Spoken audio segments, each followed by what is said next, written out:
Hello, I'm really excited to be here, to see friends, old and new. Not my first conference, and it just gets better and better. Thank you for inviting me, thank you for having me here. I've been told that my goal for these 15 minutes is to speak as fast as I can and stop at the right time. And the title of my presentation, as you can see, is "The Times Are Changing." It's also a little bit about web content management. As you know, there is a strong correlation between CMS and happiness, which is why tomorrow I will be doing a workshop on happiness as well, so come to that too. It will be awesome. My name is Marianne. I work in the University of Leeds. I'm Web Content Management Team Leader. We build websites in WordPress, but also in Jadu. We've got 2 approved university content management systems that we use. Prior to working in the University of Leeds, I've been working in various other organizations, and I've been doing web content management all my career. So that's University of Bradford, a research and advisory group, Digital Clarity Group, a research and advisory firm, Yorkshire Building Society, the 2nd largest building society in the UK, and Delete Digital Agency. And I just thought I'd put all these logos to give you a reassurance that your investment in this conference pays every penny of taxpayers' money. So what's changing in web content management? Where are we going? Let's first have a look at the CMS marketplace, at the CMS vendors. This is Gartner WCM Magic Quadrant. And according to Gartner, not much is changing at that top right corner where you see the leaders, and the leaders continue to be, as they were last year, Adobe, Sitecore, and Acquia. So a nice spread of technologies. Adobe is a Java-based Adobe content management system. Adobe Experience Manager is a Java-based CMS, and Sitecore is .NET, and Acquia is the commercial vendor for Drupal, so that's PHP. If anything has changed in that specific space at the top, that's that they are a little bit closer together than they were last year. What is new this year is WP Engine has made its appearance in Magic Quadrant. So that's the company behind hosting and managed services for WordPress that Peter Edwards is using every day and loves it. Automatic, which is another WordPress-related vendor, is not far from WP Engine. It would be awkward if they were very far apart. That's the makers of WordPress. So that's interesting and that's great because 30% of the internet runs on WordPress. So it's nice to see them recognized in Gartner Magic Quadrant.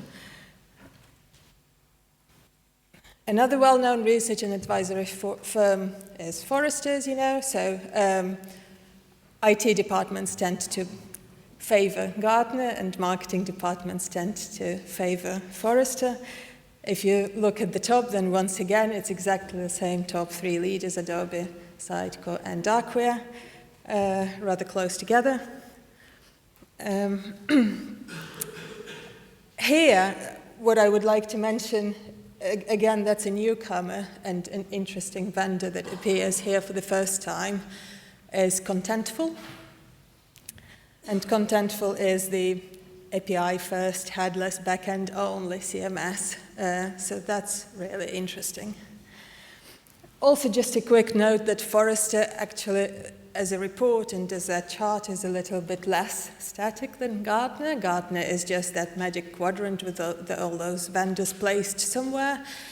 Forrester, if you are a subscriber to Forrester, then you get that report, but you also get a spreadsheet where you can modify and fiddle a little bit with the requirements. So if you have something very specific to your organization, like perhaps a multilingual requirement, or something that not every vendor would be strong at, or e-commerce or something like that, then by modifying those requirements, you would actually get different outcomes, you would get different results on that wave.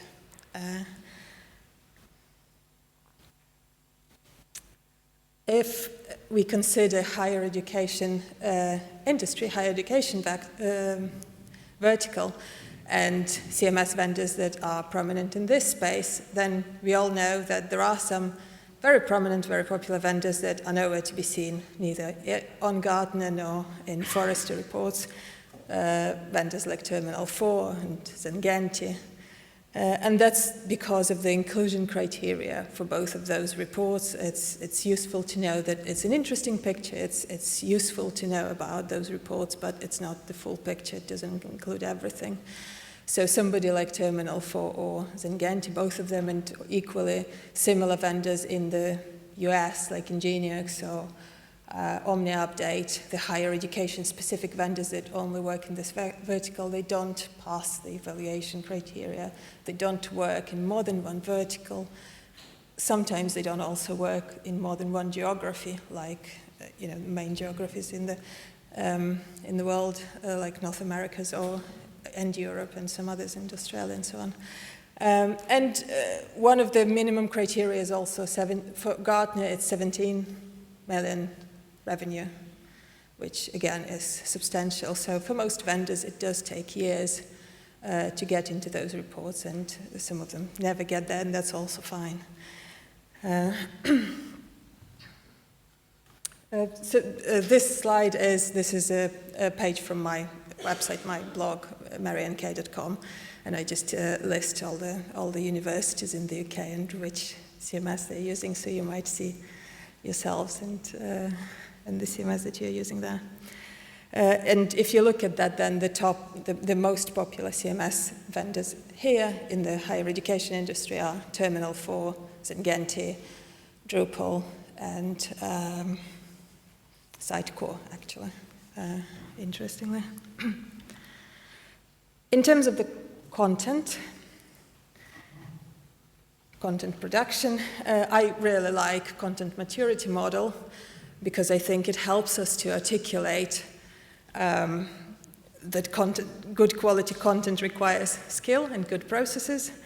This specific slide is not new. This is from 2014.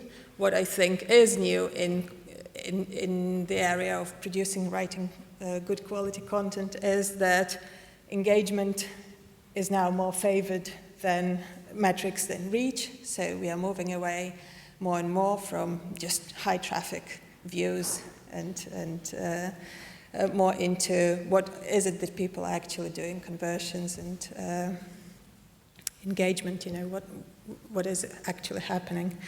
And data analysis and technical skills are more sought after than creative skills, even with content editors within marketing teams.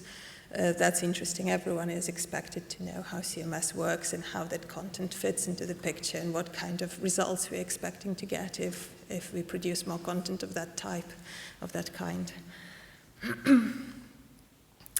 A word about global content. The world's biggest brands are increasingly multilingual.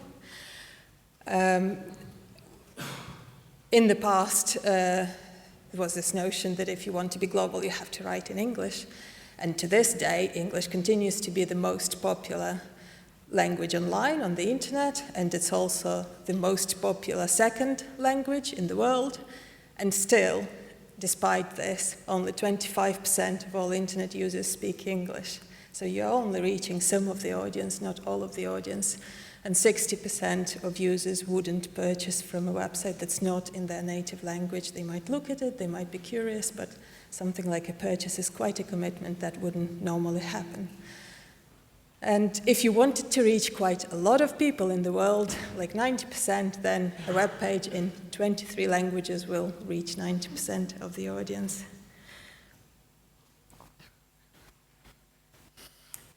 Digital archiving, still a challenge. We talked a little bit about this earlier today. Universities were literally the first organizations to produce the websites. What we are not very good at is getting rid of them, retiring them, archiving them. In the University of Leeds, we addressed this problem by working with the British Library to archive some of the past research projects, but it's definitely a challenge. Front-end development explosion.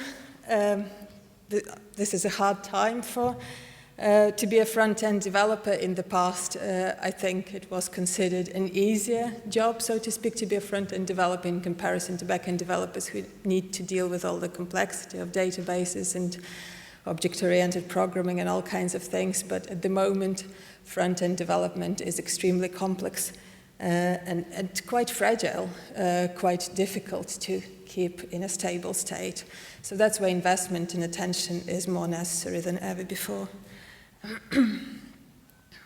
Regulatory challenges, last but not least important for sure, web accessibility, GDPR are not very exciting things, but they have to be done. And due to the volumes of content in higher education, compliance project may temporarily delay true innovation. We've got to go through this to come out on the other end and start doing exciting stuff again. In terms of where we are all going, in terms of the future of web content management, API first or headless or even better separation of content and presentation is certainly on the cards. We are not quite ready for it. Certainly, organizationally, it's very, very challenging. But just like we moved away from the separation of presentation and content in HTML and CSS years ago, the same way this is the challenge that we have in terms of separating content from any kind of layout, any kind of visual representation of the website. Cloud first, multilingual, reaches a lot more people, customer-centric and intelligent. Thank you very much. Any questions?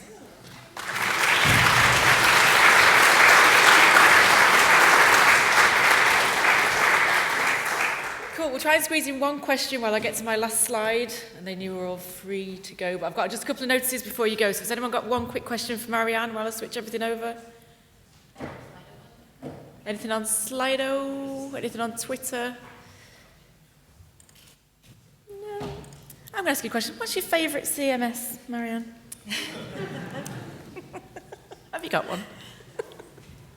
That's the question that I've heard many times, and it's just like a favorite car, isn't it? It depends. That's the consultancy answer that we all have rehearsed and practiced many times. Very much so. Very much cool. Depends on the requirements. Yeah. Brilliant. Well, thank you to Marianne and all the short talk speakers.